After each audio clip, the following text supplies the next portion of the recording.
Imagine waking up tomorrow morning, you pick up your phone, scroll through your notifications, and suddenly everything feels different. There's one headline everywhere: the FIFA World Cup 2026 starts today. No warning, no countdown, no build-up, just like that.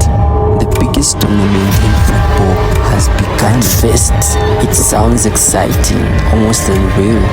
The World Cup happening right now, out of nowhere. But then reality starts to sink in, because something this massive isn't meant to happen overnight.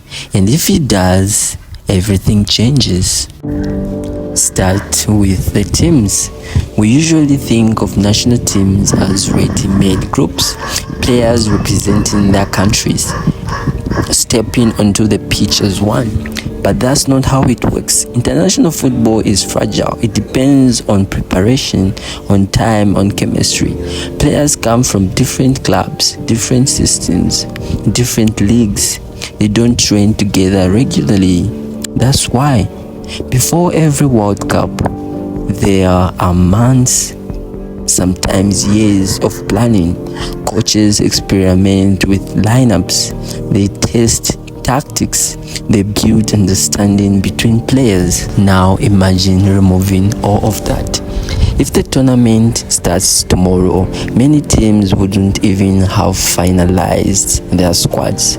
Some players would get last-minute call-ups. Others might miss out entirely. Injured stars might still be included simply because there's no time to replace them. And once the squads are announced, there's no time to train, no time to prepare, no time to adjust. So when the players step onto the pitch, they are not really a team, they are individuals. Even the strongest football nations like France or Brazil would feel this, because at the highest level, talent alone isn't enough. Without chemistry, even the best players can struggle.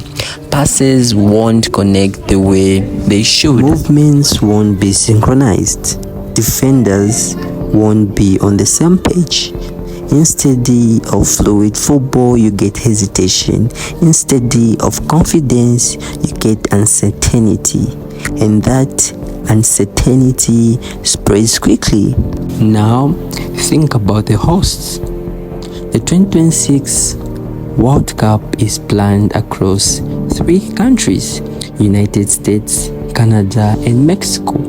It's one of the biggest sporting setups ever attempted. But hosting a World Cup isn't just about having stadiums, it's about everything around them. Transportation systems, security operations, crowd control, citywide planning, all of it takes years to prepare. Now imagine all of that being rushed into a single day. Airports would be overwhelmed almost instantly. Roads would be congested. Public transport systems would struggle to keep up. Security wouldn't be fully organized. Event staff wouldn't be fully trained.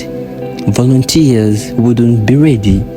Fan zones, those massive gathering spaces filled with energy and celebration, wouldn't exist yet.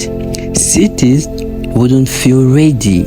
Instead of global festive, it would feel like everything is happening too fast, because it is. Then come to the fans. The World Cup isn't just watched, it's experienced. Millions of people travel across the world to be part of it. They plan their trips months in advance. They save money.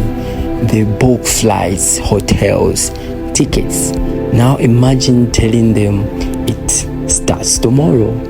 Flights would sell out within minutes. Prices would skyrocket. Booking systems would crash under pressure. Most fans wouldn't make it. Even those who try would face delays, cancellations, and uncertainty. And for the first time in a long time, you might see something unusual. Stadiums that aren't completely full, not because the passion isn't there, but because time simply ran out. Even players wouldn't be fully ready. They are spread across the world playing for their clubs. Some might still be in the middle of their seasons, others dealing with fatigue or injuries. Bring them together instantly, it's not realistic. Some players would arrive late, others would arrive tired, and that would show on the pitch. Now think about the business side. The World Cup is one of the biggest economic events in the world.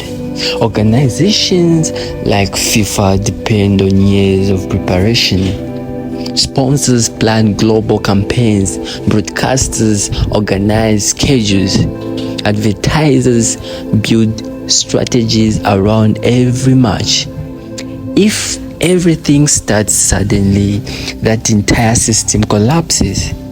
TV networks wouldn't be ready, broadcast schedules wouldn't exist, sponsors wouldn't have activated their campaigns, billions of dollars would be at risk, and for viewers at home, the experience would feel different too. Some matches might not be easy to find, others might overlap unexpectedly.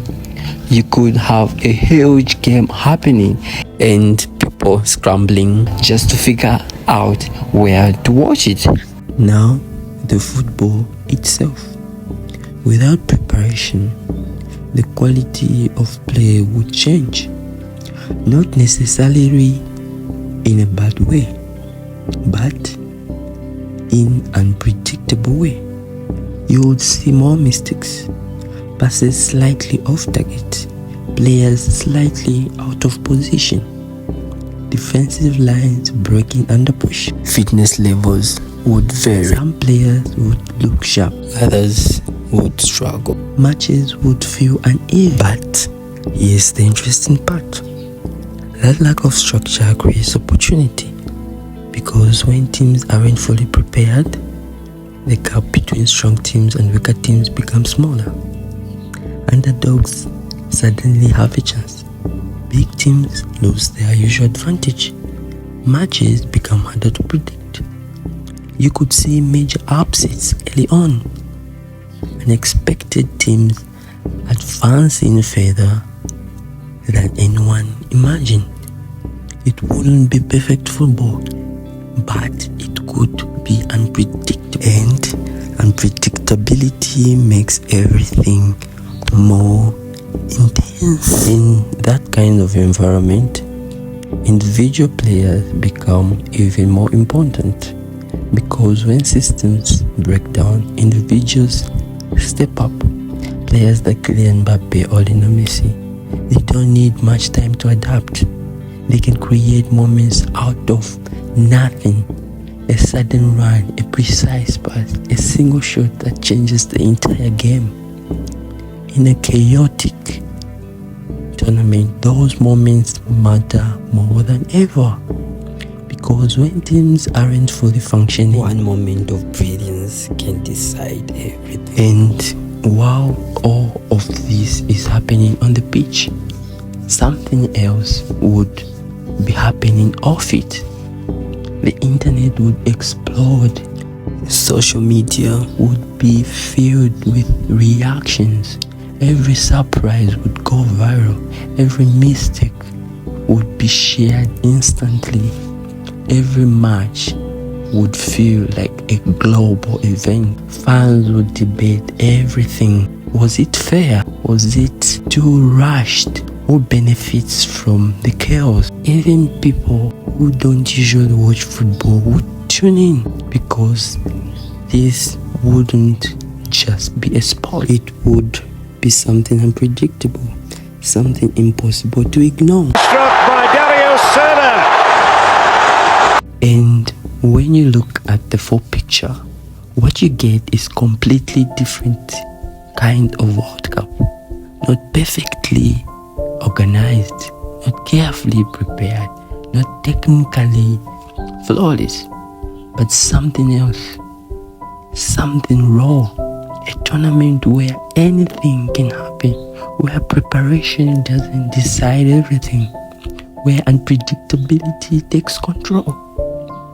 And maybe that's what makes this idea so interesting, because even without the build-up, even without the planning, even without the structure, the world would still stop and watch, because no matter how chaotic it feels, it's still the FIFA World Cup 2026, and that alone is enough.